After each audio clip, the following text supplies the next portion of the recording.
بسم الله الرحمن الرحيم وبه نستعين ثم الصلاة والسلام على سيدنا ونبينا أبي القاسم المصطفى محمد وعلى آله الطيبين الطاهرين. Dear sisters and brothers, Salam alaikum.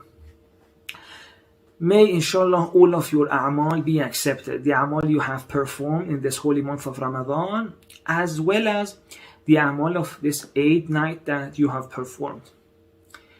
Before I begin, I would also like to thank the great team at Hussein's Ark for bringing to us these amazing kinds of events, the sessions, the tafasir, the ad'iyah, the lectures that they have provided for us in this holy month. And we really need to thank them for all the effort they have done to make sure that the sessions go on even despite the COVID situation that we are in right now. And they've kept the sessions alive through the internet. And I just said that like a grandpa, the internet. Tonight I have a very short time and I want to talk about something which is a very important topic, at least as far as I'm concerned. And I think it's very relevant to the state of the world right now. And I also believe it's a very great wrap up for our month of Ramadan. All the reflections, worship, and personal growth that inshallah we've had, we need a kind of wrap up, a good conclusion to it, to make sure that leaving this month and bidding farewell to the month of Ramadan, we go back to our life with a change and with a sustained change. What is this topic, you may ask? Purpose. For those of you who followed the lecture series I gave during the month of Ramadan, you know that the last thing I touched upon was the topic of purpose. Of course, there I didn't have much time to delve into it deeper, but that's what I'm trying to be using tonight for. One of the lines I mentioned in that talk was from the Dua Arafah of Imam Hussein alayhi salam. In Dua Arafah, which is a dua which I recommend everyone to read and with attention and reflect on the beautiful way in which Imam Hussein talks about God's love for insan, there's a line at the very beginning, a few lines actually, in which Imam Hussein talks about this idea that no one's birth is an accident. It's very crazy if you think about it. A lot of us think that where we are born, which family, which country, which nationality, at what time, these may be a result of accidents which don't have that much significance. Imam Hussein, however, in Dua Arafah says a very different thing. He says that every single one of us, the time that we are born, the family we are born into, are all the part of the plan God has for every single one of us.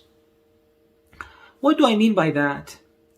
See, every single person has a duty to play in this world. In fact, we can even say that part of the management of this world is given to every single one of us. Imagine as the whole world, think of the whole world as a company, and then each department has managers, right? Imagine if one of the managers doesn't do its job, what's going to happen? In that part of the company, there would be some chaos, there would be lack of order, certain things would be left undone, right? Now imagine if some of the managers in the company don't even know they are the managers. What would happen? It would be much worse. Well, the same is happening in the world, because every single one of us has a duty to play. We are all managers of a part of the world. But the problem is that many of us don't even know that, right? And of course, the part of the world we are a manager on could be different. Maybe someone is only manager of a small part, their own family. Maybe someone is a manager of a bigger part, right? Not just their family, but they have influence on other people as well. And of course, as we grow in life and as we fulfill our potentials and actualize our potentials, the scope of our influence grows, right? Maybe right now I'm at a stage in my life that I can only have influence on a certain amount of people, right? Well, for that time, then I'm the manager of that part of the world. But if I have the potential to become much bigger, to influence more people, then that is my duty. Okay, we'll get to that more. So far, what am I trying to say? That according to Imam Hussein, God has a specific duty for every single one of us. And we have come to the world at the right time in which we can perform that duty in the best possible way. This is also in line with that verse in the Quran in which God says, إِنِّي جَاعِلٌ فِي الْأَرْضِ خَلِيفَةً. God says, I am putting on the earth my own Khalifa. What does Khalifa mean? Right? Khalifa is a person who has all the responsibilities and power of the person. Right? Let's say there's a ruler, and that ruler now goes or appoints a person, a Khalifa. Well, obviously the Khalifa, even if you look at the history, the Khalifa gets to do every single thing that ruler does. So now when God says you are insan, Khalifa of God on earth, it means that you are the means through which God wants to run the earth. It's your job. It's your duty. Right? And this is something that we don't pay attention to enough. Our huge responsibility in making sure the earth runs smoothly. We are, after all, the managers of earth.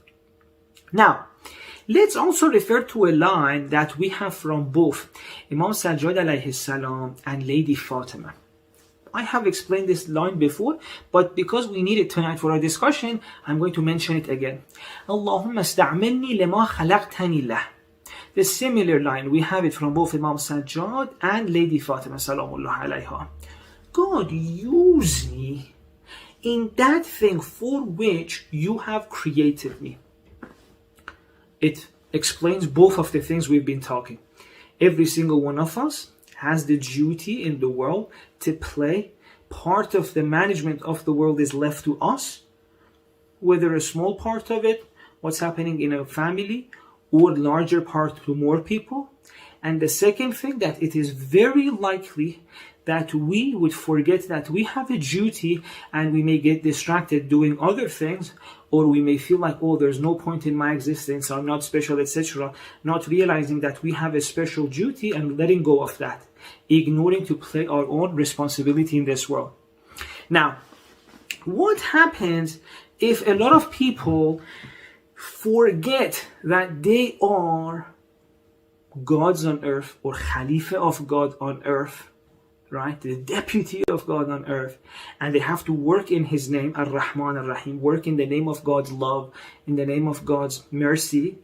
Now, if a lot of people forget to do that, what happens? Just think about it. As I explained before, what happens is catastrophe, suffering, tragedy. Because every single one of us was meant to fix a part of the world. Make sure some part of the world goes smoothly. Make sure a certain solution is added to the world. Right? Think of the people around you, the people in your life who have made the world around them a better place in so many different ways. There may be a sister who is taking care of her sibling, a husband who's there, who's nice for his wife, who is there for his wife and is taking care of her, or a wife who's taking care of her husband, a child who's taking care of their old father. And imagine what would the life of that old parent be without this child, right? Imagine an old father who cannot take care of himself, who is reliant on another person, and now the child who's taking care of him. Imagine that child didn't do that. What would happen? Real suffering. Real suffering for that old parent. Now, how many things are like this in the world? That was our duty to be there, to take care of people, to find a solution. And we haven't done them. Right? Even in our own life, we can see that, you know what, I could have been there more for that person, for that friend who was going through a difficult time. Or maybe I could have been there more for my parent. I could have been there more for my cousin, etc., etc. Well, all of these ways in which we don't do what we're meant to do in the world, a gap is left there every time. We don't show our fuller self to the world. Every time we could have done something and we don't do, a gap is left in the world. And that gap in the world, that gap which was our responsibility to fill, which was our duty to work as God's deputy and be managing that place of the world, and we haven't done it, it's turned into a gap. That gap is going to be filled with suffering.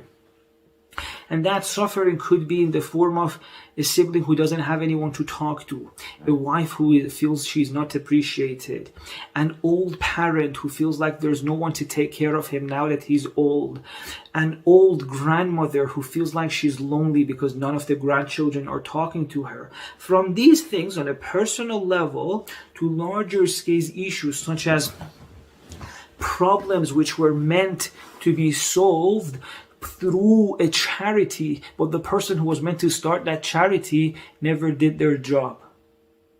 Or perhaps there were things that which were be solved by a politician, but the person that God had chosen to become a politician didn't choose that as their purpose. And now we lack that law which they were meant to write. And the world, as a result of that lack of law, suffers. Or maybe we needed a journalist. Maybe part of the gaps we have in the world were meant to be filled by people whose destiny was to become a journalist and to give the narrative of truth, to show the injustices in the world and to make it a better place. And now we don't have them.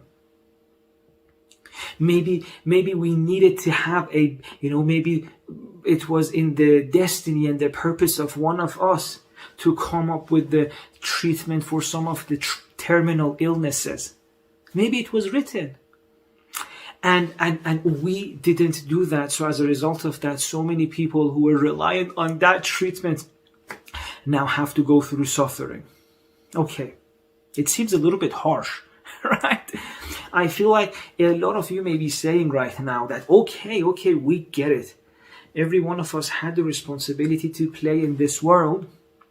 And if we don't do that, that gap, which was meant to be our responsibility to fill, will be left with suffering. But how would you find your purpose?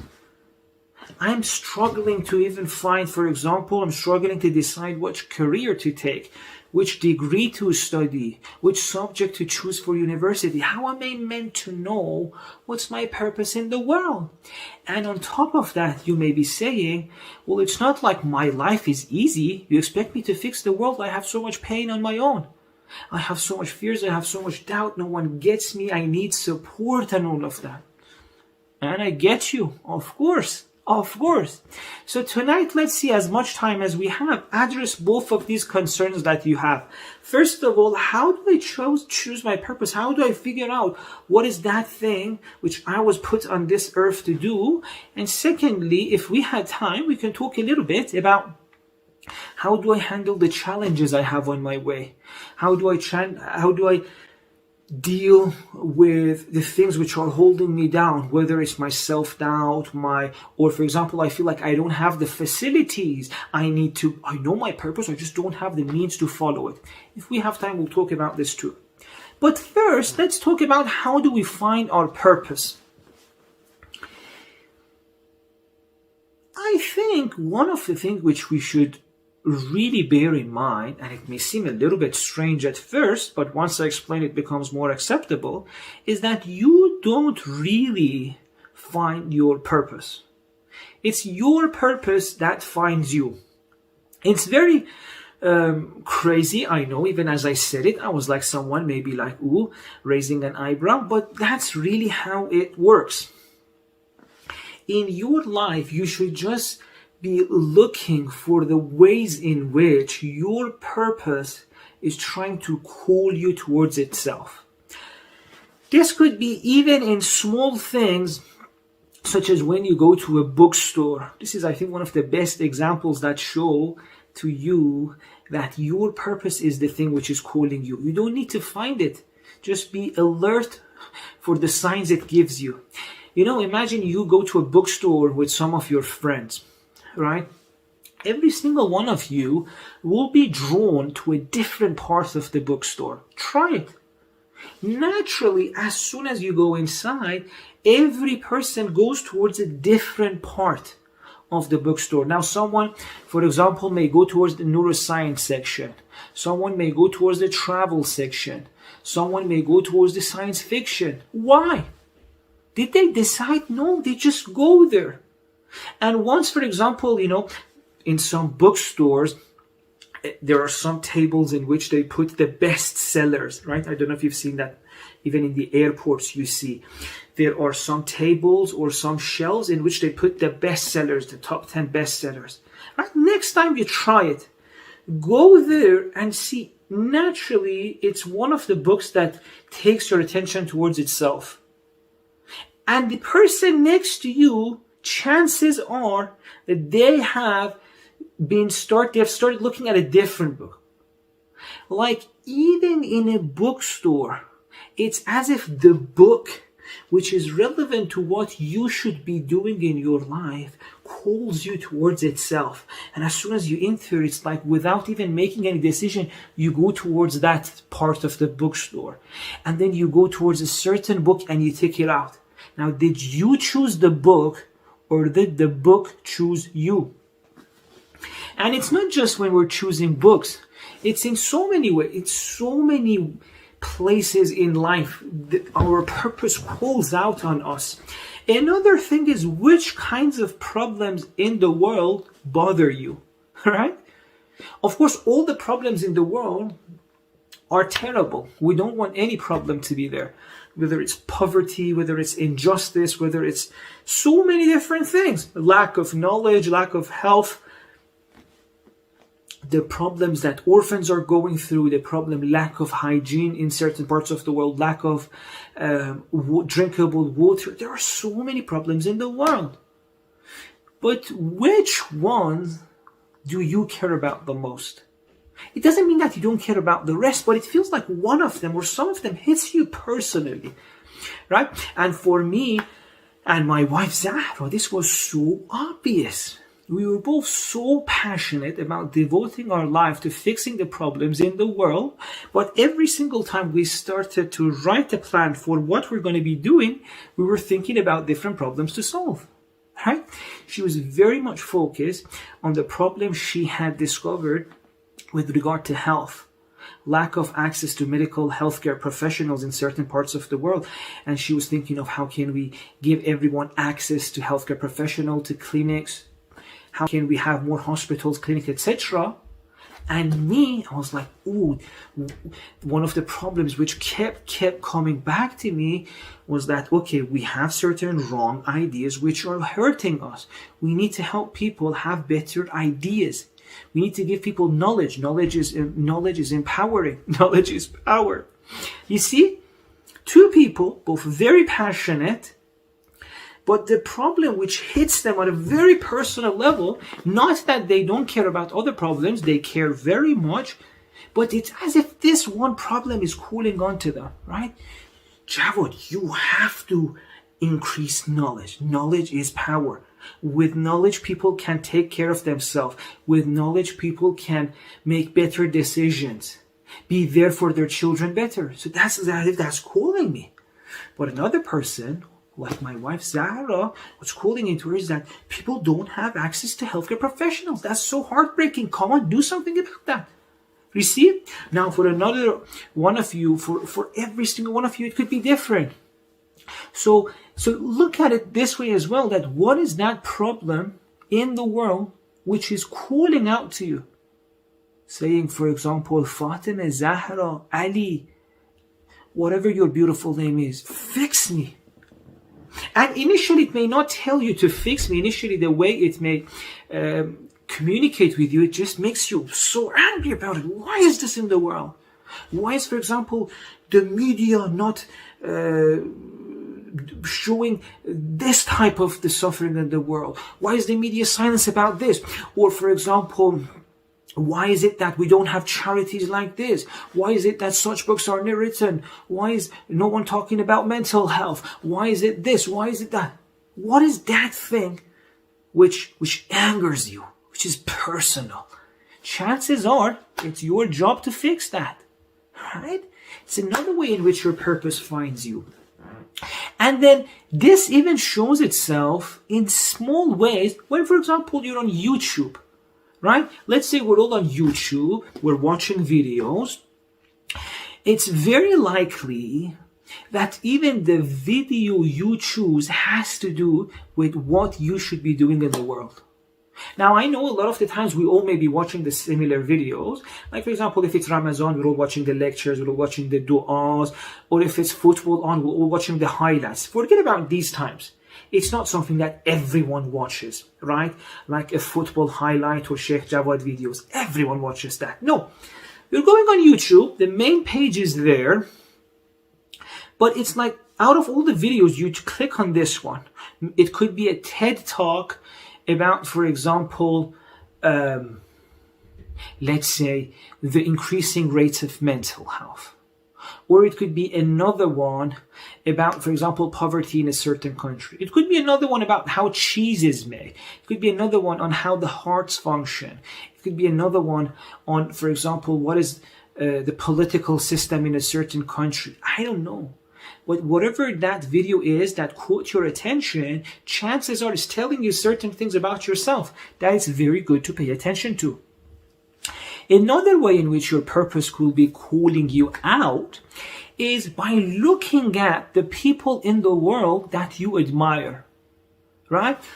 If you, for example, ask yourself, let me write a list of 3 to 5 people whom I really admire, personally. Not because everyone else is admiring them. Not because as part of a religious person you have to admire. Forget about that.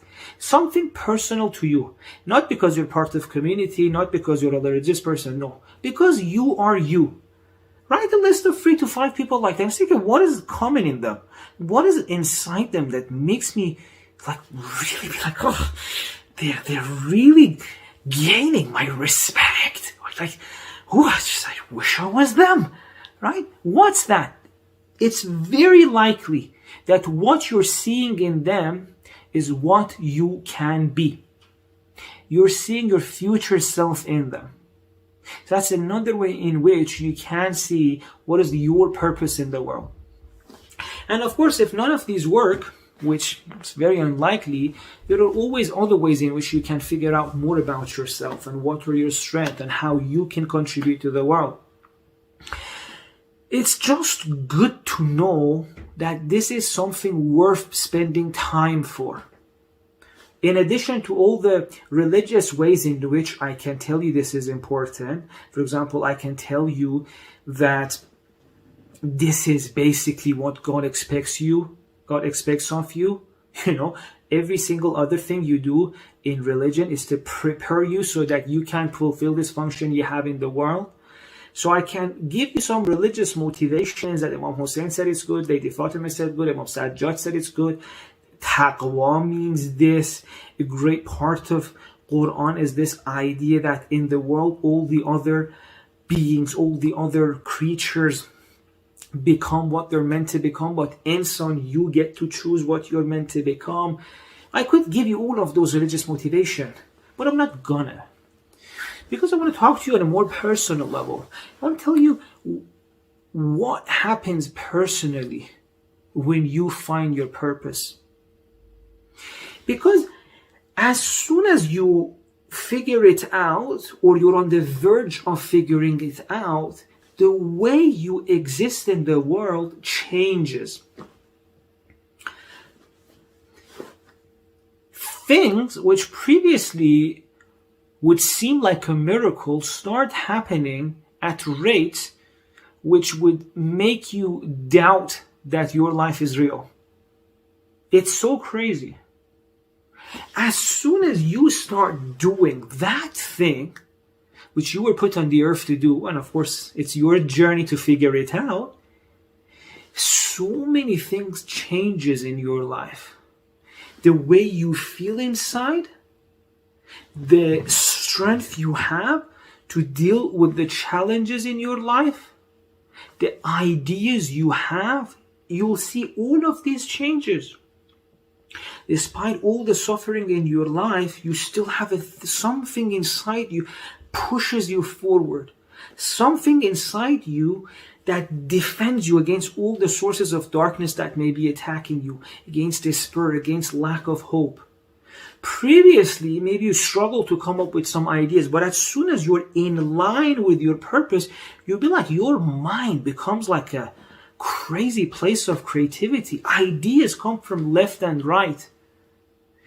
Problems on your way get solved in the craziest possible way that you could not have even imagined before. Someone suddenly comes to you out of nowhere and helps you in going to the next step. It's crazy.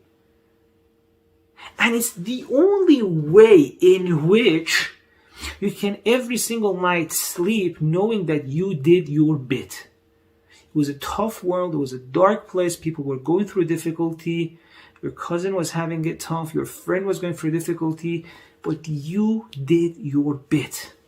And believe me, even if this doesn't mean to you that much now, in a few years, when you're 50, when you're 60, when you're 70, you really need this. You really need to know that you did your bit. You made the world even slightly way better than before. So personally, this is how it feels. It will change the way you relate to God. You were previously listening to religious lecturers, to certain places to tell you what God expects of you. But as soon as you start taking it seriously, that you're a deputy of God and following your purpose, you realize God talks to you directly. Answers of what I should be doing next for my purpose comes to you directly. Whether on a random lecture that suddenly pops on YouTube, or a 5-year-old that suddenly comes to the room and says something, or a book that suddenly someone buys for you, as soon as you start taking your purpose seriously and working for that, the answers come to you in craziest possible ways. It's a life that you can only refer to as an adventure. It's a life worth living, and it feels that way. Now, there are so much more we can say about this, but obviously I don't want to bore you on such a day. I'll just mention one more thing. You don't need to have it figured out completely and clearly where you are right now. All you need to do is to start going towards a certain direction, right? Just think, work, be alert, figure out which area you should go towards and start moving. As your information grows, as your experiences grow, as you're going towards what you think it's your purpose, you change, you grow, and chances are that your idea of what your purpose is will grow as you grow. And after a while of going to a certain direction, you may realize that, okay, I may need to change my direction a little bit. That's beautiful. There's nothing wrong with that. That's how everyone does it. You do your best, you find the direction, you go towards it, and as you go towards it, you grow, you become more alert, and you may realize, I have to go a little bit this way, a little bit that way, and slowly, you find your way there.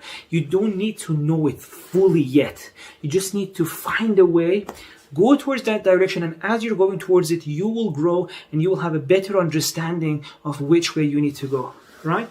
So as they say, aim for a star, and move towards it. Now, by the time you're getting close to it, you may realize that, it wasn't this star, it was the one next to it. But then you're so much closer to it, and you can make a small change. So there's nothing wrong if you still feel like you don't know exactly what your purpose is. There's nothing wrong with that. Part of the adventure, part of the journey, in fact, is figuring that out. But as I said, it's the most beautiful adventure you can ever be on. And I think now it's the best time for you to really take this seriously and think about it. Why? Because for the whole month, you have shown yourself how much you're capable of. If you had the health to fast, you have shown yourself that, wow, hunger and thirst, which are so difficult to resist in any other day, well, you've been strong. You resisted them, right? And now look at something which was so difficult to resist even for a few hours, not eating. You did it. You did it for more than 10 hours. Because you decided this is what you want to do. Now imagine how many things in your life which seem so difficult, so impossible, you can do it. That's one of the main lessons of Ramadan. That, my friend, you're way more capable than your daily life may tell you. You can achieve so much more if you start working for it. Right? So now that you have seen how capable you are, well, it's the best time to take yourself seriously. Start writing a plan now. And hopefully also in the month of Ramadan, you have now realized that it is very important what you do with your life. It's very important what you make of yourself. Maybe your priorities have become more sensitive towards your spiritual duty. So it's the best time, if not now, when? And it's also a great way to carry the energy that you've gained during the month of Ramadan for the rest of your life. Because now you can use all of that energy, bring all of that a'mal, ad'iyah, interchange the Quran, bring it into one plan that you write for the rest of your life to live according to your purpose, which Imam Hussein said God specifically chose for you. The world needs you. The world needs you more than ever. You're so important. The destiny of every single human being now rests on what you do with your life. And I don't mean to put pressure on you. I'm just telling you that you're special. If it feels difficult, start small. If you need help, get help. We are all here to support you. That's our job. We're here to support you. We're here to make it easier for you. We're here to help you take the steps. I'm very sure, as soon as you ask for help, there are going to be plenty of people